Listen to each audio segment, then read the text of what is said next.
Racing కేసులో ED కూడా రువాడు పెంచినట్టే. రామన్నకు నోటీసులు పంపింది 7 నాడు ఎంక్వైరీకి రావాలని. అట్లనే అప్పటి హెచ్ఎండిఏ కమిషనర్ అరవింద్ సారు పెద్ద ఇంజనీర్ బిఎల్ఎన్ రెడ్డి సార్లను 2-3 తారీఖులలో పిలిచిరు మీ మాట ఏందో చెప్పుమా అని.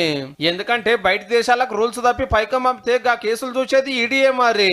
ఇక ఏసీబీ విచారణ కూడా నడుస్తూనే ఉంది. లేలే నా మీద ఉత్తపుణ్యానికి కేసు పెట్టిరు, రాజకీయ కుట్ర కొట్టేయాలని కేటీఆర్ సార్ హైకోర్టుకు పోతే చెల్ అంతా జూట పక్కా సాక్ష్యాలున్నాయని సర్కార్ లాయర్ వాదిస్తే ఇద్దరు చెప్పింది వింటాము 31 దాకా అయితే అరెస్ట్ చేయొద్దని ఆర్డర్ వేసింది. గమ్మతిందంటే గిల్ల నా తప్పేముంటది, మంత్రి రూల్స్ ప్రకారం పోతున్నది లేని చూసుకోవాల్సిన జిమ్మదారి ఆఫీసర్లదే అని కోర్టు కాగితం రాసినట్లు రామన్ను. ఎలక్షన్ కోడ్ ఉందని, పైసల శాఖ పర్మిషన్ కావాలని, ఆర్బీఐ ఓకే చెప్పాలని 55 కోట్లు పంపకుండా ఆఫీసర్లే ఆపేదుండే అనేది సార్ మాట కావచ్చు. కానీ మొన్నటిదాకా ఏమన్నాడో యాదుందా? అరవింద్ కుమార్ గారు ఫైల్ పంపిండ్రు, నేను సంతకం కూడా పెట్టినా. ఆయన తప్పేం లేదు, మంత్రిగా నాదే బాధ్యత, నేనే సంతకం పెట్టినా నేనే. భరేవా